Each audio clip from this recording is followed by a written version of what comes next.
Hi, hello mga ka-watch out. Ito nakita ko lang itong video na to. Naalala ko tuloy yung nagbe-bake pa lang ako. Tas nagde-design ako ng cake. Bumabalik sa aking alaala yung mga nagbe-bake ako ng cake. Nagde-design ako ng cakes. Parang na-miss ko tuloy siya gawin. Paano kasi sobrang busy na. Tas siguro sa edad ko, tinatamad na akong kumilos. Sisikapin ko sa birthday ng anak ko, makagawa man lang ako, makapag-design ako ng cake. Almost 2 years na kasi hindi ako nagde-design ng cake. Nung December 31, may mga nag-o-order sa akin, kaso lang ako na yung umayaw. Hindi na kasi kaya ng katawang lupa ako. Kaya yun, nung last December 31, wala akong nagawang cake. At nang makita ko itong videong to, parang na-inspire na naman akong gumawa. Kailangan lang pala ng mga videong ganito para maibalik ang aking kasipagan sa paggawa ng cake. At sana sipagin. At dahil sa videong to, i-share ko sa inyo ang aking mga obra noon. Ito ang aking mga gawa, guys. Nung mga panahong masipag pa ako. Tara, samahan niyo akong balikan ang aking mga alaala sa paggawa ng cake. Kapag nagustuhan niyo ang videong to, paki-like and share naman, guys. Thank you for watching. At dahil ma-music copyrighted na naman tayo, manood na lang kayo ng video ko, guys, na walang sounds,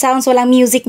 Kasi ang talas ni Meta, nadidetect niya kapag may music, tas copyrighted agad yung video mo. Tas sasabihin, belongs to someone else. Music lang naman. At ako naman nag-edit ng buong video. Hahay, buhay to si Mameta. Lahat na lang bawal. Nakailang upload, nakailang delete na rin ako. Kasi nga, copyrighted. Hahay, nako, manood na nga lang kayo. Walang music dyan. Bahala na kayong mag-music. Mag-music din kayo sa sarili nyo dyan. O kaya habang nanonood kayo ng video ko, magpa-karaoke kayo.